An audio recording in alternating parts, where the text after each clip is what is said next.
लंका विजय से पहले श्री राम ने रखा यह व्रत महान, अश्वमेध यज्ञ के समान। इसका पुण्य है वरदान, धन संपत्ति समृद्धि लाए, हर क्षेत्र में विजय दिलाए। फाल्गुन मास कृष्ण पक्ष में आए, विजया एकादशी नाम कहलाए।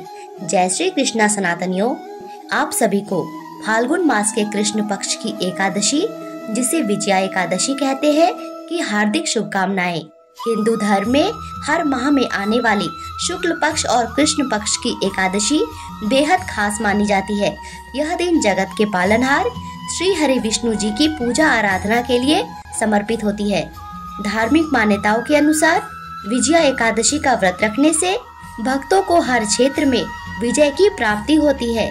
इसी वजह से पौराणिक कथा के अनुसार प्रभु श्री राम ने लंका विजय से पहले समुद्र तट पर विजया एकादशी का व्रत रखा था। इस व्रत को करने से कार्यों में आ रही बाधाएं दूर होती है और मनोवांछित फलों की प्राप्ति होती है।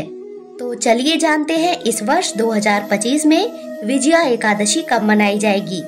वैदिक पंचांग के अनुसार फाल्गुन माह के कृष्ण पक्ष की एकादशी तिथि की शुरुआत 23 फरवरी रविवार को दोपहर 1:55 पर होगी और अगले दिन 24 फरवरी सोमवार को दोपहर 1:44 पर समाप्त होगी।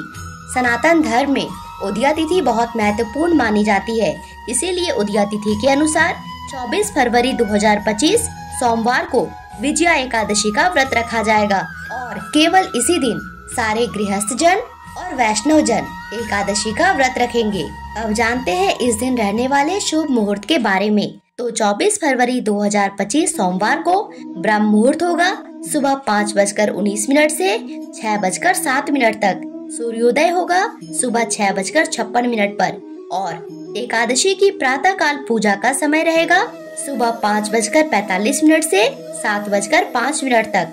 इस दिन अभिजीत मुहूर्त दोपहर 12:17 से 1:02 तक होगा और राहु काल सुबह 8:22 से 9:48 तक होगा।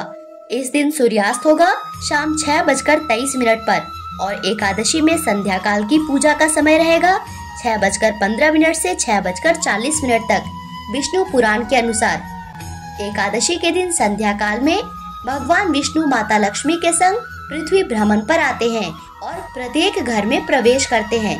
इसीलिए एकादशी के दिन अपने घर के मंदिर में तुलसी माँ के सामने, केले पेड़ के पास और अपने घर के मुख्य दरवाजे पर दीपदान अवश्य करना चाहिए। तो ये थे इस दिन के रहने वाले शुभ मुहूर्त। आपको बस इतना ध्यान रखना है कि राहु काल में कोई भी शुभ कार्य नहीं किया जाता है। तो सुबह में जब आप यह व्रत का संकल्प करेंगे या व्रत की पूजा करेंगे तो इतना ध्यान रखेंगे कि आप राहु काल शुरू होने से पहले या राहु काल खत्म होने के बाद ऐसा करेंगे। राहु काल में किया गया कोई भी शुभ कार्य फलित नहीं होता है। एकादशी के दिन भगवान विष्णु और माता लक्ष्मी की पूजा करने से आरोग्यता की प्राप्ति होती है, परिवार में सुख शांति उन्नति आती है। ऐसी मान्यता है कि इस व्रत के प्रभाव से व्यक्ति को सभी पापों से मुक्ति मिलती है और अंत में वैकुंठ धाम की प्राप्ति होती है। अब बात करते हैं दान कब और कैसे करें। एकादशी का व्रत दान के बिना पूर्ण ही नहीं माना जाता है, इसीलिए एकादशी के दूसरे दिन यानी कि द्वादशी के दिन व्रत पारण करने से पहले दान करना अति आवश्यक होता है। दान करने से ही एकादशी व्रत का पूर्ण फल प्राप्त होता है। इसीलिए एकादशी के व्रत में दान का अत्यंत महत्व होता है। लेकिन एकादशी के दिन दान नहीं करना चाहिए। एकादशी के दिन अन्नदान नहीं करते हैं। इसीलिए आपको एकादशी समाप्त होने के बाद द्वादशी के दिन सुबह नहा धोकर पूजा पाठ करने के बाद अपना व्रत पारण करने से पहले यानी कि व्रत खोलने से पहले एकादशी का दान करना चाहिए। एकादशी के दान में आप सीधा दान कर सकते हैं, जिसमें चावल, दाल, आलू, आटा, ऋतु की फल, ऋतु की सब्जियां, दक्षिणा का पैसा इत्यादि होता है। वैसे तो दान की कोई सीमा नहीं होती, आप यथाशक्ति जो इच्छा है दान कर सकते हैं। इस दिन ब्राह्मण भोजन कराने का भी विशेष महत्व होता है। लेकिन जब आप एकादशी व्रत का पारण कर रहे हो और आपके पास ऐसा कोई नहीं हो जिसे आप दान दे सके या ब्राह्मण भोजन करा सके, तो आप उनके निमित्त कुछ पैसे निकालकर अपने घर के मंदिर में रख सकते हैं और बाद में उस पैसे को दान कर सकते हैं। और इसके बाद एकादशी व्रत का पारण किया जाता है। अब बात करते हैं एकादशी व्रत के पारण विधि के बारे में। एकादशी व्रत में व्रत के जितना ही महत्वपूर्ण व्रत का पारण होता है और इसीलिए हर एकादशी में पारण का शुभ मुहूर्त बताया जाता है, जिसके अंदर ही व्रत का पारण कर लेना होता है, व्रत खोल लेना होता है, तभी एकादशी के व्रत का संपूर्ण फल आपको प्राप्त होता है। इसके लिए आपको द्वादशी तिथि में सुबह उठकर नहा धोकर शुद्ध होकर भगवान को स्नान आदि करा के एक दिन पहले एकादशी पूजा में प्रयोग किए गए पुष्प भोग इत्यादि को हटाकर साफ सफाई करके विधि विधान से भगवान श्री हरि विष्णु की पूजा करनी होती है और भोग में पंचामृत का भोग भगवान को अर्पित किया जाता है। पंचामृत दूध, दही, घी, गुड़ और मधु को मिला के बनाया जाता है। ध्यान रखेंगे कि दूध कच्चा ही प्रयोग किया जाएगा।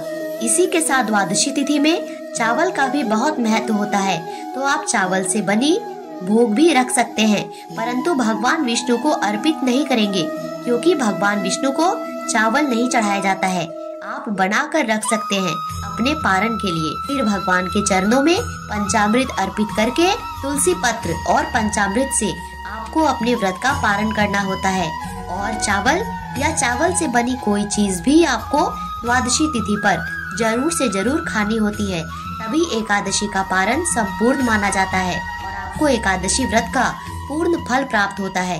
भगवान श्री लक्ष्मी नारायण की कृपा आपके और आपके परिवार पर हमेशा बनी रहती है। तो विजया एकादशी व्रत का पारण 25 फरवरी 2025 दिन मंगलवार को सुबह 6:58 से 9:12 तक के बीच में किया जाएगा। अब जान लेते हैं एकादशी के दिन आपको किन चीजों का विशेष ध्यान रखना है। आपको एकादशी के दिन भगवान विष्णु को 11 तुलसी पत्र अवश्य अर्पित करने होते हैं, परंतु एकादशी को तुलसी स्पर्श भी नहीं की जाती, ना ही तुलसी में जल दिया जाता है। इसीलिए एकादशी से एक दिन पूर्व दशमी को ही तुलसी पत्र तोड़ कर रख लेने होते हैं। फिर भगवान विष्णु को एकादशी के दिन पीली चीजें ज्यादा अर्पित करें, जैसे पीले वस्त्र, पीले फूल, पीली मिठाई इत्यादि, क्योंकि भगवान विष्णु को पीला रंग विशेष पसंद होता है और आपको भी एकादशी के दिन स्वयं भी पीला वस्त्र धारण करना चाहिए। भगवान विष्णु और माँ लक्ष्मी को शंख अत्यधिक प्रिय होते हैं, इसीलिए एकादशी के दिन भगवान विष्णु और माँ लक्ष्मी का शंख से अभिषेक जरूर कराएं। शंख में जल, हल्दी, केसर, अष्टगंध, इत्र इत्यादि मिलाकर ओम नमो भगवते लक्ष्मी नारायणाय नमः ऐसा बोलते हुए पूरे शंख के जल को थोड़ा थोड़ा करके 3 बार में भगवान को अर्पित करें और थोड़ा जल उसी शंख में बचा लें। उस जल को अपने ऊपर और अपने परिवार के सभी सदस्यों के ऊपर छिड़के आपके घर में कभी धन वैभव की कमी नहीं होगी, कभी नकारात्मक शक्ति आपके घर में प्रवेश नहीं कर पाएगी। इसी के साथ एकादशी के दिन लड़ाई झगड़ा, कलह क्लेश इनसे बचना चाहिए। झूठ बोलना, दूसरों की निंदा करना या किसी का अपमान इस दिन नहीं करना चाहिए। एकादशी के दिन गाय को चने की दाल और गुड़ जरूर खाने को दे। एकादशी के दिन संध्या काल के समय अपने घर के मंदिर में तुलसी माँ के पास और केले के वृक्ष के पास शुद्ध घी का दिया अवश्य प्रज्वलित करें और अपने मुख्य दरवाजे पर तिल के तेल का दिया जलाएं, क्योंकि विष्णु पुराण के अनुसार एकादशी की संध्या बेला के समय भगवान विष्णु और माँ लक्ष्मी पृथ्वी भ्रमण पर आते हैं और हर घर में प्रवेश करते हैं। इसीलिए एकादशी पर दिए अवश्य प्रज्वलित करें। पूरा दिन राधे राधे, राधे कृष्ण, श्री हरि का जाप करते रहें। इससे आपको भगवान के समीप होने का एहसास मिलेगा, आपकी आत्मा तृप्त होगी, मन निर्मल रहेगा। इसी के साथ इस दिन आपको मेरे चैनल पर एकादशी व्रत कथा भी सुनाई जाएगी। आशा करती हूँ यह वीडियो आपके लिए उपयोगी रही होगी। ऐसी जानकारी समय से पहले पाने के लिए मेरे चैनल को सब्सक्राइब करना और वीडियो को लाइक करना मत भूलिएगा। Thank you so much for watching. Radhe Radhe.